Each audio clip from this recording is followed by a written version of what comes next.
You probably think you know Masha and the bear, that cute, mischievous little girl, and her big, cuddly friend. But what if I told you the colorful cartoon you see today is a sanitized version of something far, far darker? The real story of Masha and the bear didn't start in a TV studio. It began in the deep, shadowy forests of 19th century Russia, whispered as a terrifying warning, not as entertainment for children. Before the animated series, Masha wasn't just a playful girl. She was a child lost in the woods, and the bear, he wasn't her friend. The original tale, passed down through generations, was a grim lesson about the dangers lurking just beyond the village edge.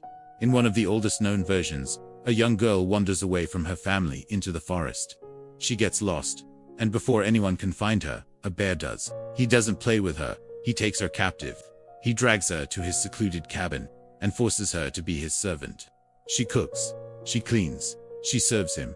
She is not a guest, she is a prisoner, trapped and terrified.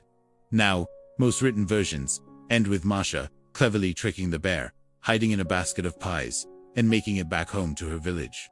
It's a cautionary tale, but one with a glimmer of hope. However, there's another ending, an unwritten version that was only ever spoken, passed from one person to another in hushed tones. It's an ending that was considered too horrifying to document. In this version, the story takes a much darker turn. Maybe the bear loses his patience. Maybe the little girl tries to escape one too many times. Or maybe her crying simply becomes too much for him to bear. The reason doesn't matter. What matters is that he kills her.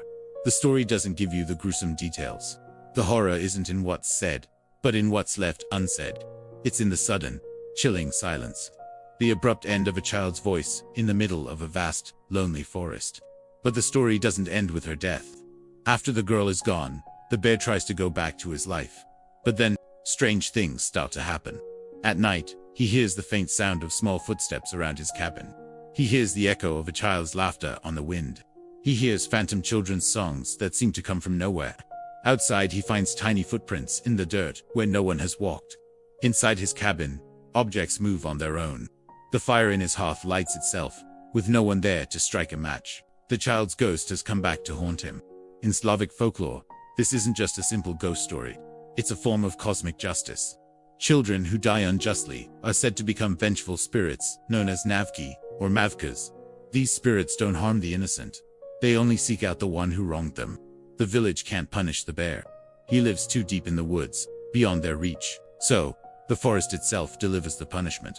The spirit of the murdered child becomes his eternal tormentor, a constant, terrifying reminder of what he did.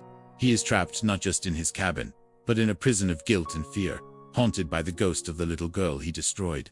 But the story gets even more disturbing.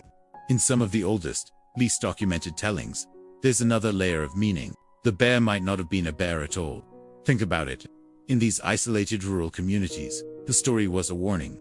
The bear was a symbol, a metaphor for something much more real and much more dangerous. He represented the isolated men who lived on the fringes of society, deep in the woods. The hermits, the outlaws, the strange hunters who stayed away from the village. These were men known for being unpredictable, and sometimes for kidnapping women and children. Using the image of a bear was a way to talk about a human threat without naming it directly. It made the danger feel primal, but the real warning was about people. So, how did this terrifying cautionary tale about a kidnapped child and her murderer become a beloved children's cartoon? Over time, the story was softened. Society decided the original was too brutal, even for adults, and certainly not for children. So, the violence was replaced with comedy. The terror was turned into slapstick. The kidnapper was transformed into a clumsy but caring guardian. The bear, once a symbol of a predatory human, became a loving, protective father figure. The animation completely scrubbed away the darkness, leaving only a charming story about an unlikely friendship. But even in the modern cartoon, the basic structure of the original tale remains. A child alone, a vast and wild forest, and an isolated adult figure. The core warning is still there, buried under layers of bright colors and funny music. Don't wander off. Don't go into the forest alone. Don't trust strangers, no matter how kind or friendly they might seem. The irony is that the creator of the modern series, Oleg Kuzbavkov, was inspired in the 1990s when he saw a real-life little girl on a beach. She was incredibly confident and fearless, approaching and interacting with total strangers without a second thought. That real little girl's personality became the Masha we know today. And this brings us to an uncomfortable question, one that most of us would rather not think about. How many Mashas are out there right now? How many fearless, trusting children are willing to follow a stranger just because they seem nice, polite, or gentle? How many kids have already been lost, not to a fairy tale bear, but to a real-life predator, hiding behind a friendly smile? We tell ourselves Masha and the bear is just a cartoon, a harmless piece of entertainment. But we do that to avoid a brutal reality that many people prefer to forget. The reality of lost children, deceived children, and murdered children. How many bears walk among us today? They don't have fur or claws. They're kind men, smiling men. Men who are active on social media, who know exactly what to say and do to earn a child's trust. The story was created as a warning, but in sanitizing it, have we accidentally weakened that warning? Have we taught a generation of children that the bears of the world are just misunderstood friends waiting to play? The final question is a simple and cruel one. How long are we going to close our eyes and pretend it's just a cartoon? Thank you for watching. If this story made you think, please consider subscribing for more deep dives into the hidden histories behind the stories we think we know. Stay safe and stay aware.